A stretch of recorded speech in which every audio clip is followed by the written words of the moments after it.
नमस्कार मेरे विद्वान साथियों, मैं रितेश आपका सीईसी की ऑनलाइन क्लास में आपका हार्दिक स्वागत करता हूं। हमारी जो स्पेशल हिंदी की जो सीरीज चल रही थी, आज हम उसमें 5वीं क्लास है हमारी हिंदी की, और उसमें हमारा जो टॉपिक चल रहा था, जो बिंदु चल रहा था, वो था हमारा वर्ण विचार। वर्ण विचार में हमारे जो स्वरों के प्रकार चल रहे थे, उसमें हमने ओष्ठ की प्रकृति के आधार पर, मात्रा के आधार पर हमने पढ़ लिया था, और आज हम जो दूसरा प्रकार है वो पढ़ेंगे ओष्ठ की प्रकृति के आधार पर। हमने इससे पहले जो पिछली जो क्लास थी हमारी, उसमें हमने सीखा था कि जो स्वर हैं मात्रा के आधार पर कितने प्रकार के होते हैं, 3 प्रकार के। कौन कौन से? ह्रस्व, दीर्घ और लुप्त। अब मैं बता दूं आपको कि यहाँ से एक बार के किस प्रकार का क्वेश्चन पूछ लिया जाता है। यहाँ से जो स्वर हैं आपके, एक ह्रस्व, दीर्घ और एक होता है प्लुत स्वर। अब यहाँ से क्वेश्चन क्या पूछा जाएगा कि इनकी जो मात्राओं का जो साइन होता है वो क्या होता है। तो जो ह्रस्व स्वर होता है उसकी मात्रा का साइन ये, दीर्घ का ये, और जो प्लुत, जो हमारे प्लुत स्वर होते हैं उनको ऐसे लिखते हैं। एक बार जो बीएड प्रवेश परीक्षा होती है बीएड की, उसमें ये क्वेश्चन पूछा गया था कि जो प्लुत स्वर होते हैं, जो प्लुत स्वर होते हैं, जो जिस स्वर में हमें डेड डेड डेड डैश करके दे रखा होता है, वो कौन से स्वर होते हैं? तो वो प्लुत स्वर होते हैं। यहाँ से एक इस प्रकार का क्वेश्चन पूछा गया था। हमारा जो दूसरा प्रकार चल रहा था, उसमें आज हम पढ़ेंगे ओष्ठ की प्रकृति के आधार पर। तो क्या था हमारा दूसरा प्रकार? क्या था? ओष्ठ की प्रकृति के आधार पर। ओष्ठ की प्रकृति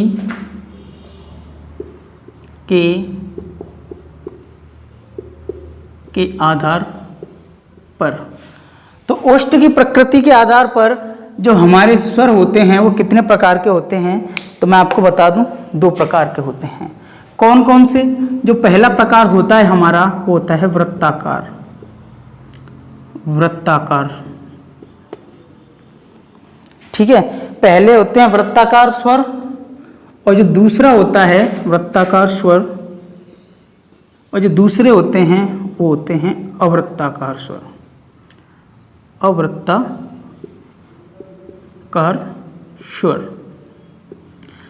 आप बात समझ रहे होंगे कि जो पहले होते हैं वृत्ताकार स्वर, दूसरे होते हैं अवृत्ताकार स्वर। आप इन शब्दों से ही इसकी परिभाषा को रिलेट कर पा रहे होंगे कि जो वृत्ताकार होते हैं उनमें हमारा जो मुंह है, जो होठ हैं, उनकी आकृति क्या हो जाती होगी? उनको उच्चारण करते समय हमारे जो ओष्ठ हैं उनकी आकृति वृत्ताकार हो जाती होगी।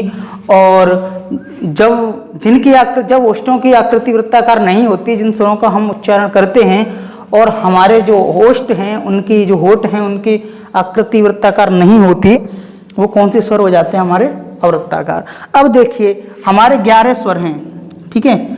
अगर हमको नहीं पता कि कौन से अवृत्ताकार कौन से अवृत्ताकार होते हैं, तो 11 स्वर हैं, हम इनमें से पता लगा सकते हैं कि हमारे कौन कौन से स्वर वृत्ताकार, कौन कौन से अवृत्ताकार होते हैं। तो देखो, अ आ ई, अ आ ई उ। तो देखो बना, तो उ, ह्रस्व उ और दीर्घ उ, ठीक है। और ह्रस्व और दीर्घ उ, औ। तो ये वो स्वर हैं जिनको बोलते समय हमारे जो ओष्ठ की जो स्थिति है वो वृत्ताकार हो जाती है, और इनके बाद जो भी स्वर बचते हैं वो हमारे कोश में आ जाते हैं अवृत्ताकार में। कौन कौन से स्वर बच रहे हैं?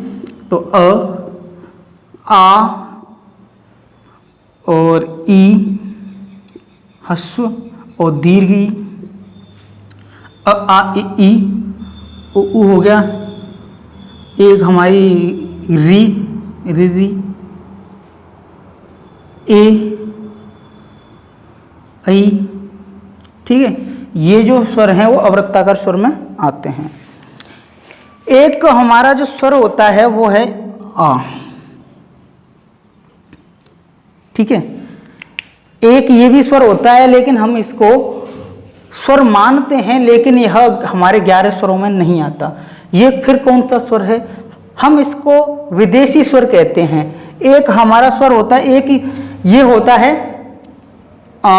इसमें चंद्रबिंदु नहीं है ना, इसमें चंद्रबिंदु नहीं है। अगर हम इसको लगा दें तो ये चंद्रबिंदु वाला हो गया, और ये चंद्रबिंदु वाला किसमें आता है? हमारी मूल भाषा में, ठीक है, मूल भाषा में संस्कृत में आता है। तो हम यहाँ चंद्रबिंदु वाले की बात नहीं कर रहे, हम बस अकेला इसमें चंद्र हो और इसमें बिंदु नहीं हो। अगर इस प्रकार का कोई स्वर हो जिसको हम आ बोलते हैं, ठीक है, तो ये जो स्वर होता है इसको हम, ये विदेशी भाषा का स्वर है। हमारे विदेशी जो शब्द हैं उनसे आया, प्रचलन में आया है, क्योंकि जो अंग्रेज थे उनसे कुछ ऐसे शब्द थे जिनका उच्चारण नहीं हो पाता था, तो उनकी जगह ये इसका प्रयोग करते थे।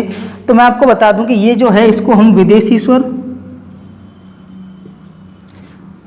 स्वर या मेहमान स्वर या विदेशी या दूसरी भाषा से आया हुआ है, तो इसीलिए इसे आगत स्वर भी कहते हैं। उत्तर प्रदेश पुलिस परीक्षा में एक बार यह क्वेश्चन पूछा गया था कि मेहमान स्वर कौन सा होता है, निम्न में से मेहमान स्वर कौन सा है, और आपके ऑप्शन दिए गए थे। आपके ऑप्शन निम्न प्रकार थे। आपका पहला ऑप्शन था अ, दूसरा था हाँ, तीसरा था आ, ठीक है, और आपका जो चौथा था वो था ये। तो इसमें जो विदेशी स्वर है वो कौन सा है? ये वाला, ठीक है। तो हमको यहाँ पर ये हर चीज़, छोटी मोटी चीज़ें हैं वो ध्यान से पढ़नी है। और ये वाला जो स्वर है वो किस श्रेणी में आता है? वो वृत्ताकार श्रेणी में आता है। लेकिन जब हम बात करेंगे कि वृत्ताकार स्वर कितने होते हैं, तो हमको कहना है कि वृत्ताकार स्वर केवल 4 होते हैं। लेकिन अलग से क्वेश्चन पूछा जाए कि ये जो आ है वो कौन सा, जो आगत स्वर या मेहमान स्वर या ये जो विदेशी स्वर है वह कौन सा स्वर है ओष्ठ की प्रकृति के आधार पर? तो वो कौन सा है? वृत्ताकार स्वर है, ठीक है। तो जल्दी से आप इसका स्क्रीनशॉट ले लीजिए। हम आगे बढ़ते हैं। जो हमारा जो नेक्स्ट है टाइप के दूसरा प्रकार है, तीसरा वाला, उस पर बढ़ते हैं। इसका आप स्क्रीनशॉट ले लीजिए एक बार जब तक, ठीक है। तो आपने स्क्रीनशॉट ले लिया होगा, तो मैं आगे बढ़ता हूँ। जो हमारा तीसरा प्रकार चल रहा था, ये हमारा हो गया ओष्ठ की प्रकृति के आधार पर। ये जो क्लासें हैं ना, अब ये वो क्लासें हैं जो लेवल को थोड़ा ऊंचा कर देती हैं, हाई लेवल पर पहुंचा देती हैं। हमें सारी हिंदी पढ़नी है, हम स्पेशल जेल वार्डन के लिए ही नहीं पढ़ रहे। आपने देखा होगा थंबनेल में कि हमारा जो बैच है वो स्पेशल हिंदी का बैच है, और स्पेशल हिंदी में हम संपूर्ण हिंदी व्याकरण का अध्ययन करेंगे, जिसमें हमारा पुलिस एसआई की परीक्षा, पुलिस उत्तर प्रदेश लेखपाल की भी परीक्षा है, और कई भी जो विभिन्न एग्जाम हैं, जो वनडे एग्जाम हैं, जिनमें भी हिंदी पूछी जाती है, उनके लिए यहाँ पर हिंदी आपको पढ़ाई जाएगी। जो हमारा जो नेक्स्ट है कि तीसरा प्रकार है कि जीव की क्रियाशीलता के आधार पर। जो हमारा जो तीसरा है कौन सा है? जीव की क्रियाशीलता के आधार पर। जीव की क्रियाशीलता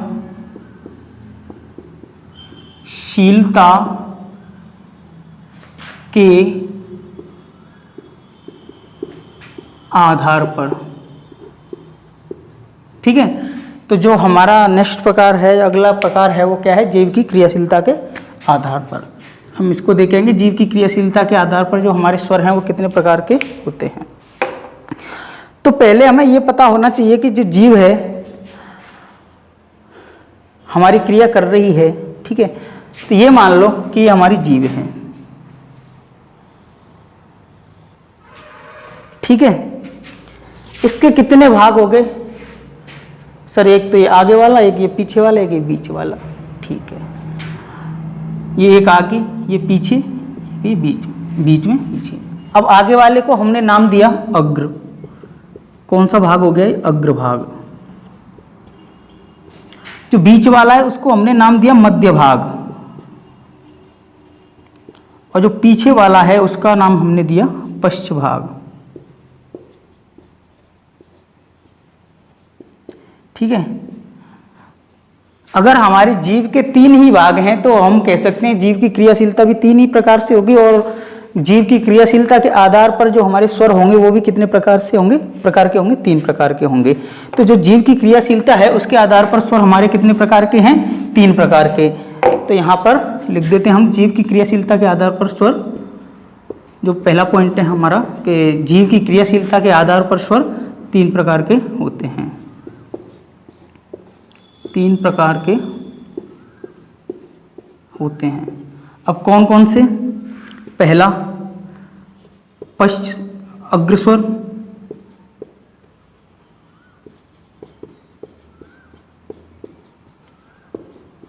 दूसरा मध्य स्वर,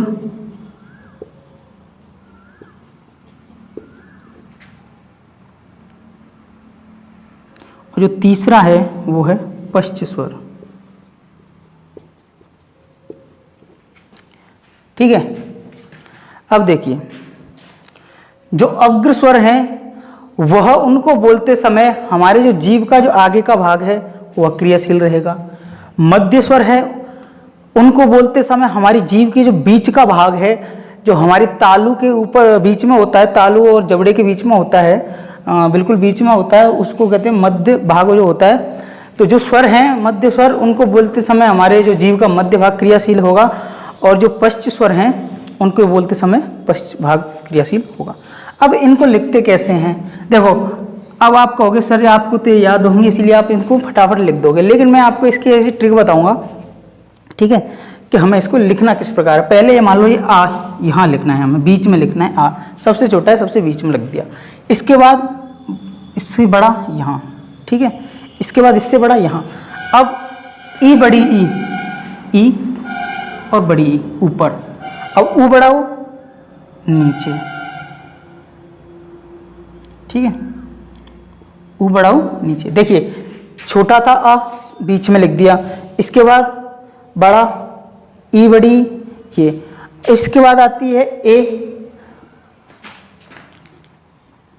री अकेली होती है, इसको भी बाद में छोड़ो, बाद में लिख देंगे।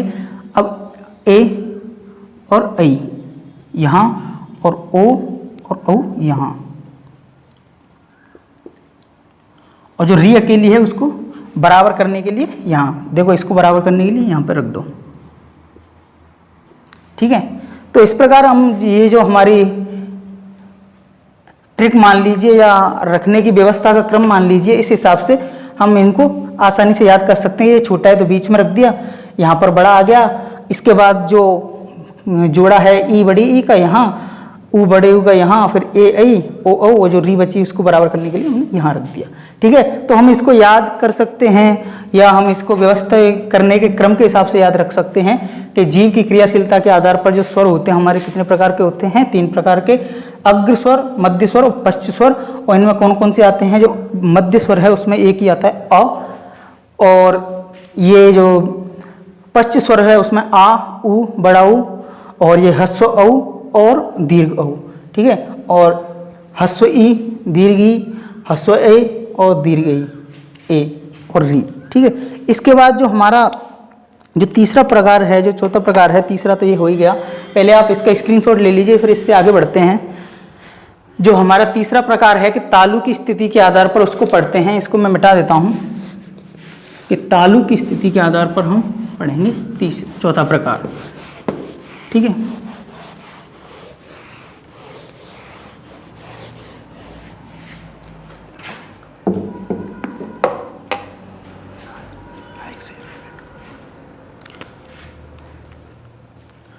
और हमारी जो हिंदी स्पेशल की जो क्लास चल रही है, ठीक है, इसको अपने दोस्तों को तक पहुंचाने की कष्ट करें। ऐसा नहीं होता कि अगर यहाँ कुछ चीज़ बढ़िया चल रही है तो हम इसको पहुंचाएंगे तो इससे कंपटीशन बढ़ता हो, नहीं। विद्या तो कहते हैं ना, विद्या ददात विनयम, ठीक है। विद्या हमें विनय प्राप्त करती है। विनय क्या होता है कि हमें हमारे अंदर जो दूसरों के प्रति कुछ करने की भावना है, ठीक है, उसको जागृत करती है। तो विद्या जितना हम इसको शेयर करेंगे उतनी हमारी बढ़ती है। ऐसा नहीं है कि कंपटीशन बढ़ता है। इससे कई बच्चे हैं जो जिनके मन में जो धारणा बनी हुई है कि हाँ अगर हिंदी अच्छी चल रही है तो हम ही पढ़ें, अपने दोस्तों को, मित्रों को, है ना, इनवाइट, उनको भी लिंक शेयर करो कि यहाँ हिंदी अच्छी पढ़ाई जा रही है, लेवल की पढ़ाई जा रही है, तो आप भी यहाँ से हिंदी पढ़ें, आपके भी काम आएगी। अब वो भी नौकरी लग जाएंगे बेचारे, है ना। तो वीडियो को शेयर करते रहें, और अगर हमारे आप चैनल पर नए हैं तो चैनल को भी सब्सक्राइब करें। और हमारा जो तीसरा प्रकार चौथा प्रकार था हमारा तालु की स्थिति के आधार पर, कि तालु की स्थिति के आधार पर इसको एक बार ढंग से समझिए आप कि तालु की स्थिति के आधार पर जो हमारे तीसरा प्रकार है तालु की, हमारा जो चौथा प्रकार था तालु की स्थिति के आधार पर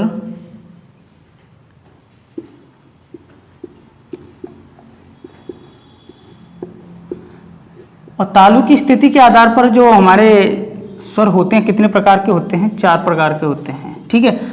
अब अगर ये 4 प्रकार के होते हैं तो हमारे तालु की स्थिति भी 4 प्रकार की होती होगी। तो मैं पहले आपको बता दूं कि जो हमारा मुख है उसमें अवयव किस प्रकार व्यवस्थित हैं, एक बार देख लीजिए। कि देखो यहाँ तो हमारे क्या होते हैं? दांत। ये तो मान लो दांत, दंत, ठीक है। क्या है ये? दंत। बड़ा लिख देता हूँ थोड़ा, दंत।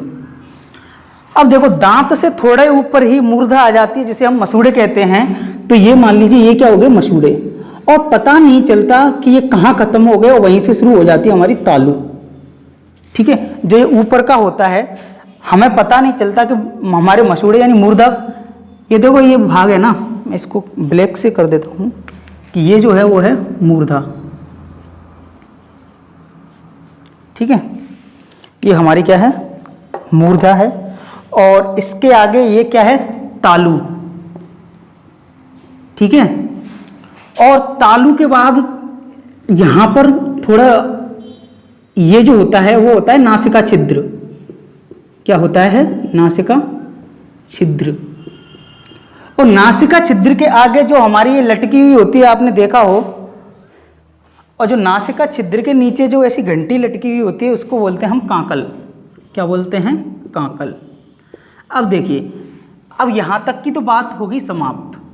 और यहाँ से जो हमारी होती है वो क्या होती है? जीव, ठीक है। ऐसे नीचे तक जाती है, यह हमारी जीव। अब यहाँ से देखिए आप, ठीक है, इसको समझ रहे हो? ये मूर्धा, ये तो पहले हमारे दंत हो गए, दांत। इसके बाद दांतों से जो ऊपर का भाग होता है वो मसूड़ा या मूर्धा होता है। और यहाँ से पता नहीं चलता ये कब खत्म हो गया, उसके बाद चालू हो जाती है हमारी तालु। और तालु के बाद आता है नासिका छिद्र। और नासिका छिद्र के बाद जो हमारी लटकी हुई होती है गले में घंटी से, उसको बोलते हैं हम कांकल। और ये हमारी क्या है? जीव। अब देखिए, ये जो हमारी क्या है? तालु। और ये हमारी जो जीव है, आपको पता है रुकती तो है नहीं, ठीक है। तो ये इधर से उधर होती रहती है। तो देखो पहले तो आप इसको समझ लीजिए, फिर इसके मैं आपको 4 भाग बताता हूँ कि 4 भाग क्या क्या होते हैं। कि देखो ये तो हमारी होगी तालु, ठीक है, तालु। और ये जो हमारी जीभ है, इसका जो आगे का सिरा हमारे आगे के जो तालु के सिरे से, ठीक है, टच हो रहा है, स्पर्श हो रहा है। तो ये आप बताइए कि जो आगे से बंद हुआ कि नहीं हुआ हमारा मुंह? हमारा जो मुंह है वो आगे से बंद हुआ या नहीं हुआ? हो गया। तो जो बंद हो जाता है तो उसको हम मूल भाषा में क्या कहते हैं? संवृत, ठीक है। क्या कहते हैं? संवृत, ठीक है। अब देखिए, अब ये हमारी क्या है? वही तालु, ठीक है। अब ये हमारी जिह्वा है, ठीक है, ऐसे। और इसका जो पीछे का भाग है ये तालु के पिछले भाग से स्पर्श कर रहा है। तो ये देखिए कि इसका मुंह आगे का खुल रहा है, ठीक है। और खुले हुए से मूल भाषा में क्या कहते हैं? विवृत। और यहाँ से मैं एक आपको बात बता दूं कि ऐसा नहीं है कि हम ये वाला वर्ण विचार पढ़ रहे हैं तो यहाँ से हमें वर्ण विचार ही पूछा जाएगा। मैं आपको बता दूं कि जो LDC जो कनिष्ठ विभाग की परीक्षा थी उसमें एक बार क्वेश्चन पूछा गया था कि संवृत का विलोम क्या होता है। तो संवृत का विलोम क्या होता है? विवृत होता है। तो जो संवृत का विलोम होता है वो क्या होता है? विवृत होता है। तो यहाँ से ऐसा ही नहीं है कि हमें बस वर्ण विचार ही पढ़ना है, हमें पूरी हिंदी व्याकरण को बिल्कुल कोरिलेट करके पढ़ना है। तो हर शब्द पर ध्यान देना है कि कौन सा शब्द कहाँ पूछ लिया जाता है। अब एक बार जो राजस्थान में जो सब इंस्पेक्टर की जो परीक्षा हुई थी उसमें एक बार एक क्वेश्चन पूछा गया था कि 31 को कैसे लिखते हैं हिंदी में 31, ठीक है, 31 को कैसे लिखते हैं। अब मैं आपको बता दूं कि कोई भी टीचर, ठीक है, संख्या को लिखना नहीं सिखाता है अलग से। अगर किसी बच्चे ने अगर संधि अगर ध्यान से पढ़ी होंगी तो जो 31 है वो संधि का एक महत्वपूर्ण उदाहरण माना जाता है कि 31 जो संधि का महत्वपूर्ण उदाहरण है। तो वहाँ पूछ लिया जाता है कि ये कोई आवश्यक नहीं है कि हम किसी टॉपिक को कहाँ पढ़ रहे हैं और कहाँ से क्या पूछ लिया जाता है, हमको हर शब्द पर, ठीक है, और टीचर की हर बोली की बात को अपने जहन में रखना चाहिए। तो यहाँ से देख लीजिए कि ये समृत और ये विवृत। और हमेशा एक बात ध्यान रखिएगा कि तत्सम का विलोम तत्सम ही होता है और तद्भव का विलोम तद्भव ही होता है। अगर यहाँ समृत है और आपसे पूछा जाए कि इसका विलोम क्या होता है और आपको उधर एक विवृत भी दे रखा है और दूसरा दे रखा है खुला हुआ, तो आपने सोच लिया कि समृत माने क्या होता है बंद और खुला हुआ इसका विलोम। नहीं, हमेशा तद्भव का विलोम तद्भव और तत्सम का विलोम तत्सम होता है। तो ये दोनों किसके मूल भाषा के शब्द हैं, तो ये कौन से हैं, तत्सम। तो तो संवृत है इसका विलोम क्या होता है, विवृत, ठीक है। तो ये तो हो गए दो स्थिति, ठीक है। अब जो दो स्थिति हैं आगे की वो क्या हैं,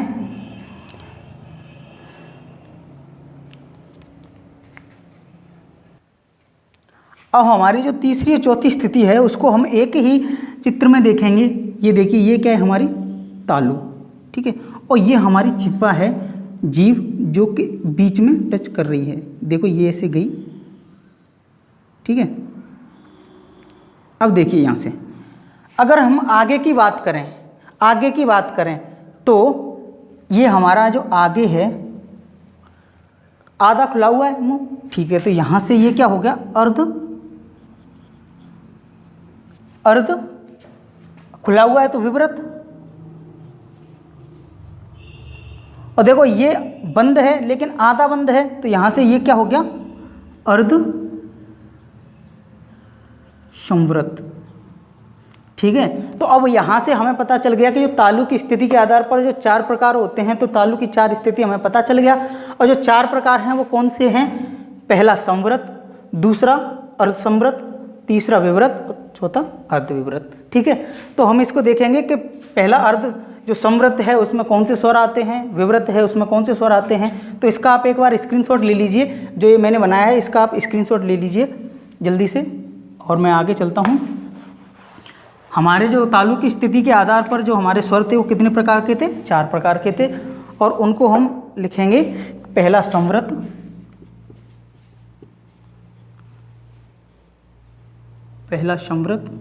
और दूसरा वो जो क्या था, अर्ध, दूसरा था जो हमारा अर्ध संवृत, ठीक है। दूसरा था हमारा अर्ध संवृत, तीसरा था विवृत, और जो लास्ट था चौथा वो था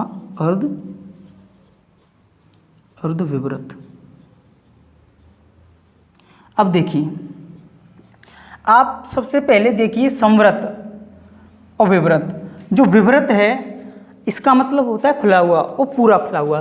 तो जो 11 हमारे जो स्वर हैं, ठीक है, ये आपके ऑप्शन मान लीजिए कि ऐसा कौन सा इनमें से स्वर है कि जिसका उच्चारण करते समय हमारा मुंह पूरी तरह से खुलता है। और आपके जो ऑप्शन हैं वो पूरे 11 स्वर हैं। अब बताइए कि विवृत में कौन सा जो स्वर है उसमें उसका उच्चारण करते समय हमारा जो मुख है पूरा खुलता है। तो आप सोच रहे होंगे वही है ये आ, ठीक है। इसका उच्चारण करते समय हमारा जो मुख है वह पूरी तरह खुलता है। और इसके बाद अर्ध विवृत आ, आपने देखा होगा अ प्लस आ बराबर क्या होता है, आ। तो इसका आधा क्या हो गया, अ। तो यहाँ से सीधे सीधे अर्ध विवृत में हम देख सकते हैं आ और अ। और जो संवृत होता है हमारा, इसमें आते हैं ई, बड़ी ऊ, जो ह्रस्व ऊ है वो, और दीर्घ ऊ वो, ठीक है। और आपके जो अर्ध संवृत हैं उसमें कौन कौन से आते हैं, ए और औ, छोटी ए और छोटा ओ, और जो हमारा अर्धविवृत है उसमें कौन सी आती है, बड़ी ए और बड़ा। और जो हमारी जो री बची है वो हमारी समवृत में आती है, ठीक है, समवृत में आती है। हम एक दो बार इसके लिखने की प्रैक्टिस करेंगे तो हमें ये आसानी से याद हो जाएंगे कि कौन सा कहाँ आता है। यहाँ से क्वेश्चन अक्सर अगर पूछ लिया जाता है, जो पुलिस सब इंस्पेक्टर परीक्षा होती है उसमें अक्सर करके यहाँ से क्वेश्चन पूछा जाता है कि जो हमारा विवृत स्वर है वो कौन सा है और अर्धविवृत में कौन कौन से आते हैं। क्वेश्चन यहाँ से किस प्रकार से पूछा जाता है, आपको क्वेश्चन दिया गया होगा कि निम्न में से अर्धविवृत स्वर कौन सा नहीं है, और आपको तीनों ऑप्शन ये दे रखे होंगे और इनमें से एक कोई दे देगा, तो वहाँ से आपको बताना है कि इसमें से अर्धविवृत कौन सा नहीं है। तो यहाँ से इनके अलावा जो भी है वो अर्धविवृत नहीं है, ठीक है। तो इसके बाद हम जो हमारा जो चौथा प्रकार है, जो पांचवा, वो हम नेक्स्ट क्लास में देखेंगे। और अगर आप हमारे चैनल पर, यूट्यूब चैनल पर नए हैं तो हमारे चैनल को सब्सक्राइब करें, और किसी भी वनडे एग्ज़ाम की अगर आप तैयारी कर रहे हैं तो हमारे चैनल पर विजिट करें और हमारी वीडियो को शेयर करें, और चैनल को तो सब्सक्राइब कर ही लीजिए। अब बहुत दिन हो गए, अगर जिसने नहीं किया है तो काफ़ी क्लास डल चुकी हैं हमारे चैनल पर। सभी जो हमारा स्टाफ है पूरी तरह से मेहनत कर रहा है आपके लिए, तो सब्सक्राइब तो बनता ही है। और अगर आपको वीडियो अच्छी लग रही है, ये नहीं कि आपको वीडियो अच्छी नहीं लग रही तभी, अगर अच्छी लग रही है तो एक लाइक दीजिए, क्योंकि एक टीचर, हमें यहाँ पैसा थोड़ी ना मिल रहा है, हम किस लिए बैठे हैं कि हमें एक लाइक मिले, और वो लाइक अगर आप देते हो, अगर आपको वीडियो अच्छा लग रहा है तो लाइक दो। ऐसा नहीं कि आप देख के और अपना काम हो गया किताब बंद, तो ये फिर आप समझ रहे हो कौन सी बात हो गई कि खुद का काम बन गया है। तो सेल्फिश मत बनो, अगर आप पढ़ रहे हो तो हमारे यूट्यूब चैनल को सब्सक्राइब करो और वीडियो को लाइक करो और अपने दोस्तों में शेयर करो, और देखते रहो, ऐसे ही हमारे यूजफुल वीडियो आती रहेंगी हमारे चैनल पर।